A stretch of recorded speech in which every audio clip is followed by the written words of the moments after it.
Tiga pemain Cina kembali prima jelang lawan timnas Indonesia termasuk penggawa naturalisasi.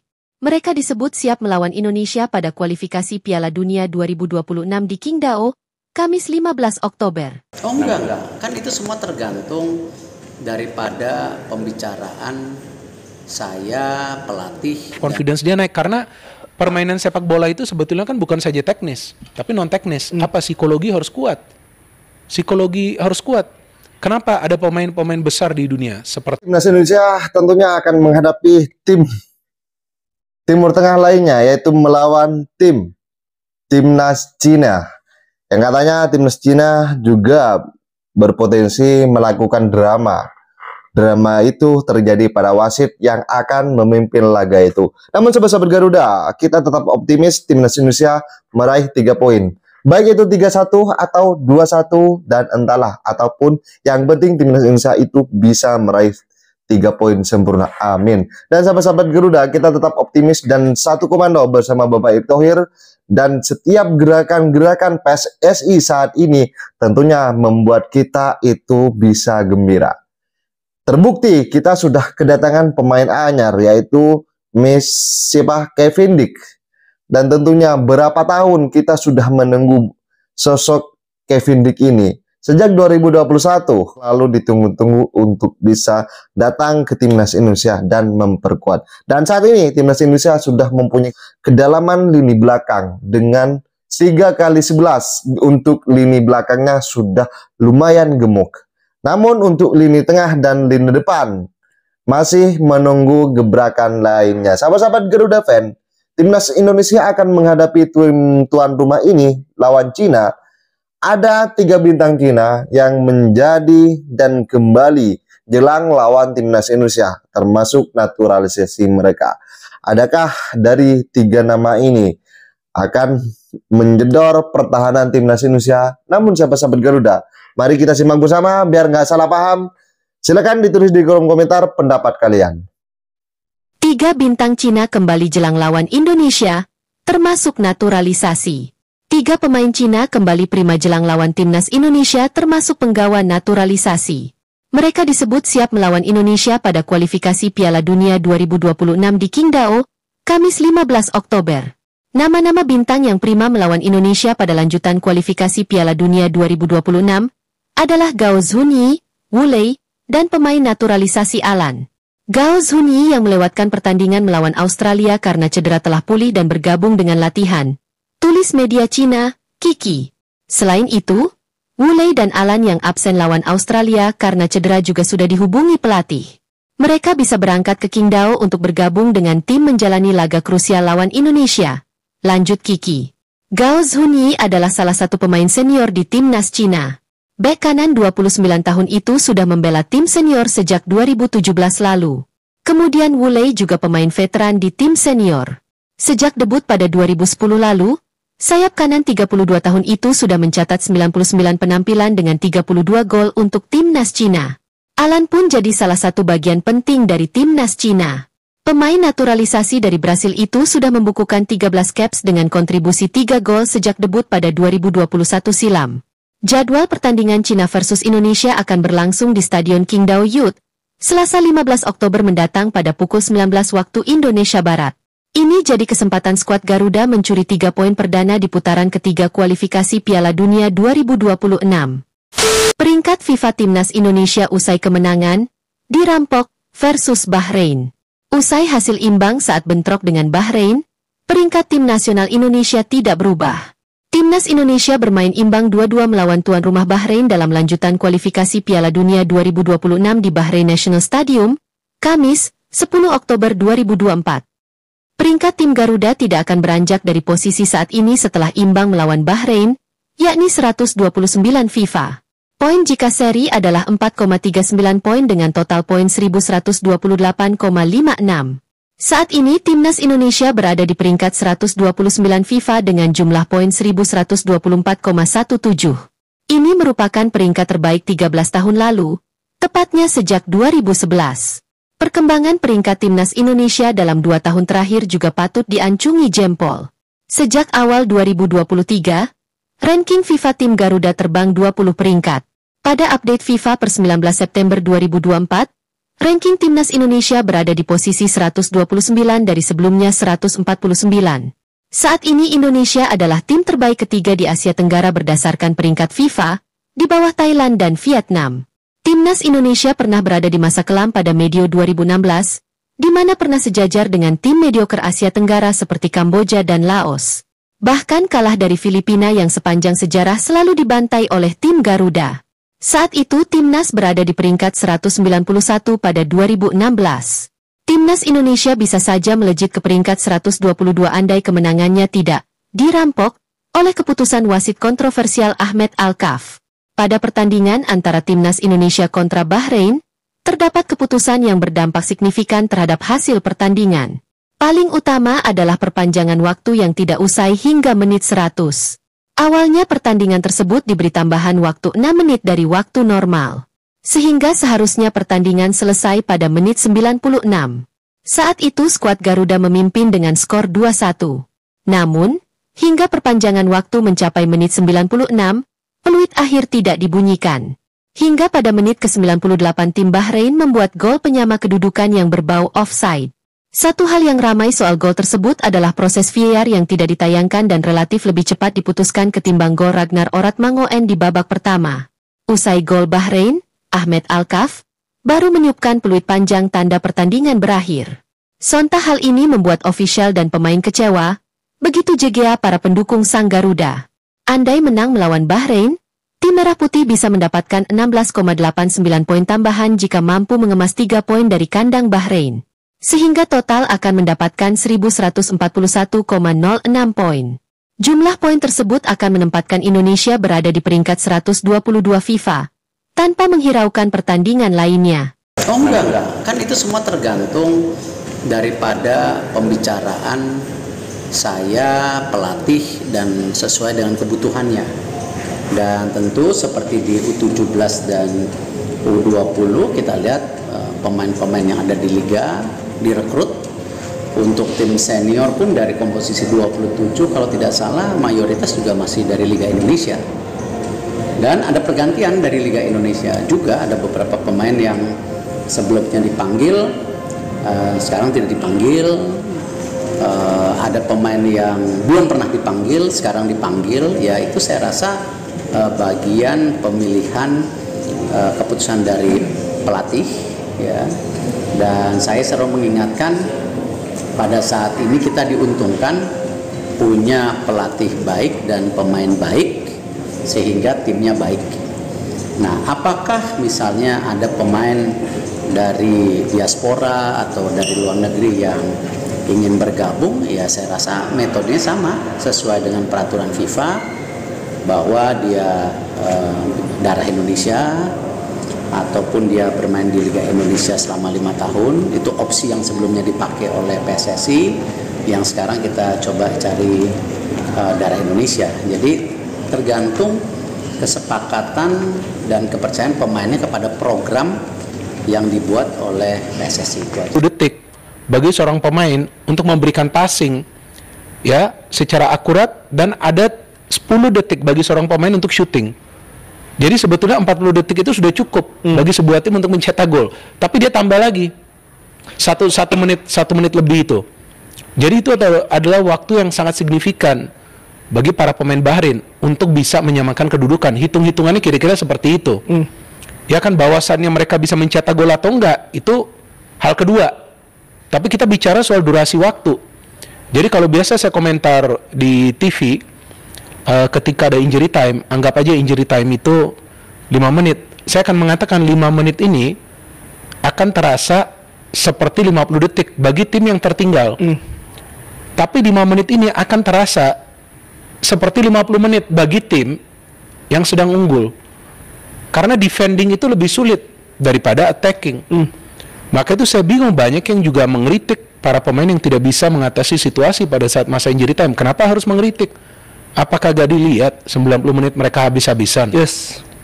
Iya kan? Saya gak ngerti, apalagi yang harus dikritik dari para pemain kita. Kalau namanya ada yang salah passing, para pemain Bahrain lebih banyak salah passingnya daripada para pemain kita. Kenapa lagi yang harus dikritik para pemain? Gak fair juga dong. Saya nggak mau kritik tapi Seorang pemain muda confidence-nya naik dan dia sekarang kan sudah bermain di Australia ya. Kalau nggak salah dia sudah turun juga tuh bagi Brisbane Roar di pertandingan liga ya. Maka itu saya pikir bagi para pemain kita, apalagi yang muda, jika mereka bermain di luar negeri atau bermain di kompetisi domestik, ya mereka harus mendapatkan menit bermain. Karena pemain itu kan berkembang di level klub. Jadi pada saat pemain di level klub itu mendapatkan menit bermain, dia biasa bermain rutin, confidence level dia naik, dia mendapatkan pengalaman, nanti main di timnas lebih enak. Di timnas dia mendapatkan masukan yang lebih banyak, ya kan? Pelatihnya kan beda. Jadi level of confidence dia naik karena permainan sepak bola itu sebetulnya kan bukan saja teknis, tapi non teknis. Apa psikologi harus kuat. Psikologi harus kuat. Kenapa ada pemain-pemain besar di dunia seperti Johan Cruyff, Pele, Maradona, Messi, Ronaldo, of course jangan lupa dong. CR7 dan juga ada yang 9 kan, Ronaldo 9. Karena mental harus kuat. ya. Kalau mental gak kuat, banyak pemain-pemain yang berkembang di level mudanya, di level junior, tapi gak bisa naik ke senior. Bukan karena mereka jelek, mereka punya bakat. Tapi kalau mentalnya gak kuat, ya kan, willpowernya, disiplinnya gak bagus, belum tentu mereka akan bisa berkembang. Jadi for Rafael Strijk, ya ini ada permulaan yang dari gol dia cetak, kita harapkan bisa terulang di pertandingan-pertandingan selanjutnya. Tapi kalau dia gak bisa perform, ada Eliano Reinders. Nah, itu debutnya gimana? Eliano tapi kalau kemarin kita lihat kan lebih dipasang menggantikan Sandy Walsh. Yes. Lebih bertahan. Iya, lebih ke wingback. Lebih ke wingback. Ya kan lebih ke wingback dan saya melihat jujur dia tidak begitu berkembang di area sana. Tapi ini kan adalah first match ya dari Reinders. Jadi saya pikir ya agak fair juga kalau kita langsung menilai wah nih pemain jelek, gak bisa juga. Dan dia bergabung juga sama timnas. Bahkan Missilgers juga babak pertama adalah dia dikit adaptasi. Masih kagok lah ya. Nah, tapi memang Missilgers adalah tipe pemain yang maju.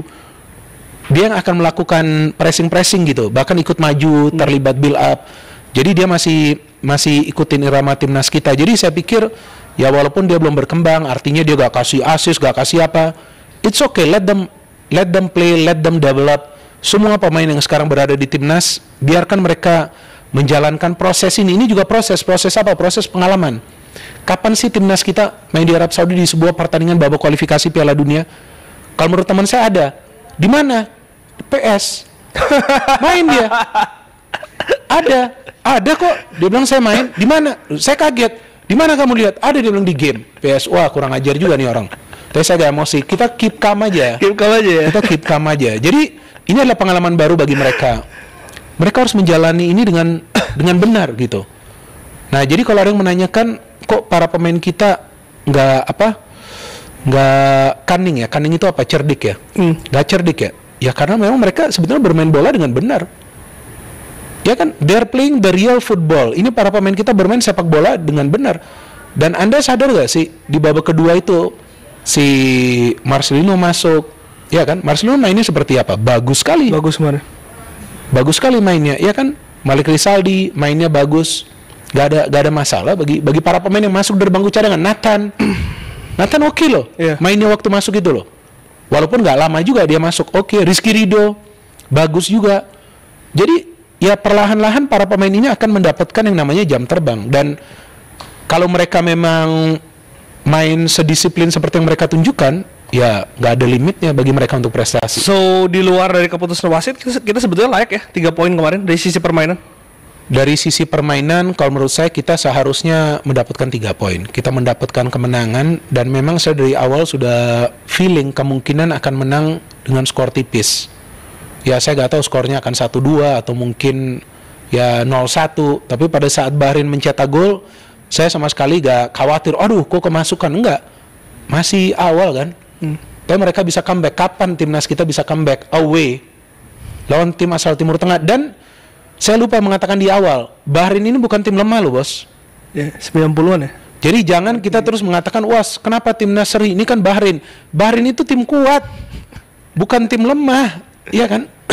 Gak gampang untuk bisa adu pressing sama mereka.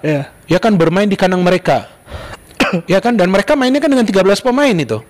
Supporter, wasit. Ya kan, terus belum lagi pemain mereka. Ya bercanda boleh dong. Boleh kan. Daripada kita emosian terus. Di sini santai aja. Santai aja. Bu Mider lawan China hari Selasa ya. Selasa malam atau sore sih jadi? Nah ini yang saya nggak tahu. Ada yang mengatakan kepada saya jam 5 sore. Enggak deh, kayak malam deh. Coba Oke, ya, kita cek nanti. Cuman apa ya, mentalitas dan juga respon yang tadi kita sudah bahas. Jam 7 malam. Jam 7 malam, Kalau di HP saya nggak tahu di HP Anda. Jadi baru tahu rubah nanti di HP Anda. Jadi bisa dong kita live reaction. Saya nggak bisa confirm. Karena ada acara anak saya di kampusnya. Oke. Kebetulan dia datang juga sekarang. Apa? Kebetulan ada juga dia di bawah. Oh, di bawah. Oke. Ngawal, jadi kan. Tapi saya bilang narsumnya nggak ada yang lain. Cuma saya sendiri, aman. Dikawal. Oke, Bung Minder, mentalitas dari para pemain apakah juga menjadi perhatian ketika kita melawan China nanti pada hari Selasa? Jujur ya, saya lebih khawatir lawan China daripada lawan Bahrain. Oh iya? Ya, saya lebih khawatir. Karena selama ini kita menganggap remeh China. Padahal China ini yang bisa menjadi batu sandungan bagi kita. Karena China ini adalah pertandingan kedua setelah Bahrain. Perjalanannya juga jauh. Memang para pemain China lebih jauh karena mereka main di Australia. Betul. But they are going back to their home. Mereka ke kandang mereka sendiri. Psikologinya beda ya? Beda dong. Saya selalu mengatakan peluang itu ada. Tapi kan saya mengatakan bersaing. Tapi bisa mendapatkan 3 poin seperti ini kan luar biasa. Saya jujur tidak pernah menyangka. Saya nggak mau munafik juga. Ya kan, tiba-tiba saya bilang saya tahu ini itu. Enggak, saya nggak pernah menyangka akan bisa mendapatkan 3 poin dari tim-tim kuat. Betul. Ini tim-tim kuat yang Dan dihadapi. away. Hah? Dan 2 away. Ada 2 away. Iya kan, ini tim-tim kuat yang dihadapin. Ya, walaupun sekarang lawan salah satu tim yang lemah di grup ini, di grup C. Jadi saya tidak pernah menyangka, apalagi kita gak boleh lupa di bulan November tahun lalu, November ya, kalau nggak salah lawan Irak ya. November ya? Ya, November ya. Itu kan dibantai timnas kita. 5-1 ya? Main away di Irak. Ya kan, tapi terus draw lawan Filipina. Betul. Itu saja banyak yang pesimis bisa lolos ke round 3. Tapi timnas kita sekarang berada di round 3. Nah, ini semua kan bentuk proses yang dijalankan oleh Shin Tae-yong, para pemain dan juga federasi. Dan ada juga dukungan dari pemerintah untuk timnas kita ini sukses. So it means semuanya lagi berjalan sesuai dengan jalur yang benar. Tracknya ini sudah benar. Kalau seperti yang Anda katakan tadi Anda bangga, saya super bangga. Kemana-mana sekarang saya ngomong Indonesia, lihat tuh timnasnya. Ya, 2 hari lalu, ini saya buka di podcast ini, 2 hari lalu ada yang menelpon saya. Oke, kakak saya. Dia kadang-kadang naik taksi online, right? Taksi online. Oke, dia kadang-kadang naik taksi online. Dan pada saat dia duduk di taksi online itu kadang-kadang karena dia harus ke toko itu kan kadang-kadang kendaraannya nggak ada, dipakai anaknya, jadi dia pakai itu. Dia duduk karena nama belakang dia sama kayak saya Singh. Pasti drivernya nanya, kenal nggak Binder Singh? Kenal. Pasti drivernya bilang, tolong Pak, saya ingin bicara. Siapapun yang bicara kepada saya, Pak, tolong terus berikan edukasi tentang timnas kita. Saya bilang memang saya berikan. Pak, saya suka pemain-pemain keturunan kita. Ya oke, nggak apa-apa, bagus Pak, Bapak dukung terus. Pak, tolong suruh sini diam situ diam situ. Itu bukan tugas saya. Nggak, serius. I'm not joking. I'm not joking. Itu bukan tugas saya, sorry. Ya kan, Anda kalau tidak suka dengan seseorang, ada sosial media. Tapi tolong jangan menghujat atau menghina siapapun itu. Mereka juga ada perasaan. Ya kan, kalau saya memilih, saya nggak mau respon. Kalau saya respon panjang, nanti saya nyamperin itu orang. Saya nggak mau, saya tipe orangnya begitu. Jadi udahlah, saya udah lagi tenang, hidup saya lagi tenang. Saya nggak mau hal-hal yang sebetulnya nggak perlu juga saya recokin. Ya udah, mereka istilahnya marketplace. Ya kan, itu marketplace mereka. Marketplace saya di sebelah sini. Ada batasan. Ya kan, saya lewat bahaya. Mereka lewat, mereka lebih bahaya. Jadi jangan ganggu saya juga. Ini bukan sekali 2 kali, beberapa kali. Itu terakhir 2 hari lalu. Ya, semalam ada yang nelpon. Ini kawan. Gak bisa saya spill lah namanya di sini. Kawan. Kenapa Indonesia gak menang? Saya nggak mau pakai kata-kata yang dia pakai tentang wasit itu. Dia pakai istilah lain lah dari hasil akhir itu yang pernah saya cerita kepada Anda, tapi gak bisa kita ngomong di sini. Saya bilang ya memang inilah sepak bola, kadang-kadang ada dramanya. Hampir aja dia bilang Indonesia menang. Gila, mainnya kok hebat begini. Si Tom Hay begini, si Strike begini. Gila, dia bisa shooting begini. Dan ini orang yang ngomong ke saya, ya ini adalah kawan saya. Yang dulunya kalau telepon saya, Argentina menang loh, Inggris menang loh, wah Spanyol ini loh. Nelpon jam setengah 10 malam ngomongin timnas Indonesia. Kamu udah minum berapa pack nih? Minum apa kamu hari ini? Enggak, saya lagi sadar kok saya gak mabok. Lo nonton bener timnas? Wah, bukan nonton lagi bro. Gini. Yang dulunya gak nonton timnas, sekarang nonton timnas. Kenapa? Karena permainannya bagus. Itu marah gitu ketika melihat kita tampaknya kok dikerjain wasit begitu apabila kemudian yang ada di sana. Nah, Kak Novi kan juga sebagai supporter di sana ya. Ketika Kak Novi melihat suasana setelah pertandingan itu seperti apa sih? Karena kan yang kita lihat itu yang di pertandingan, tapi yang di supporter itu seperti apa? Apakah juga merasa kesal gitu? Ada rasa pengen turun ke lapangan itu untuk protes ke wasitnya, Kak Novi? Suasananya tuh nggak bisa dijelasin karena dari awal kita datang aja tuh supporter kita diperlakukan tidak adil. Mas harus lihat di beberapa video. Jadi kita tuh udah happy banget. Ternyata kita tuh ditempatin ibaratnya kayak kandang ayam ya. Jadi kita mau teriak sekencang apapun itu akan susah untuk kedengeran dan kita nggak bisa support langsung karena tuh kayak gawang di sebelah sini kita tuh jauh banget ditaruh di belakangnya. Dari awal kita datang aja tuh supporter kita diperlakukan tidak adil. Mas harus lihat di beberapa video. Jadi kita tuh udah happy banget. Ternyata kita tuh ditempatin ibaratnya kayak kandang ayam ya. Jadi kita mau teriak sekencang apapun itu akan susah untuk kedengeran dan kita nggak bisa support langsung karena tuh kayak gawang di sebelah sini kita tuh jauh banget ditaruh di belakangnya. It's not fair for me ya. Terus pas sudah permainan selesai, malah kita sempat salah paham karena kita pikir yang dikasih kartu merah itu adalah Coach Shin karena itu saking jauhnya. Dan itu benar-benar nggak ada screen yang kayak pada normalnya pertandingan yang harusnya jadi kita bisa tahu kejadian apa, kita nggak bisa lihat apa-apa.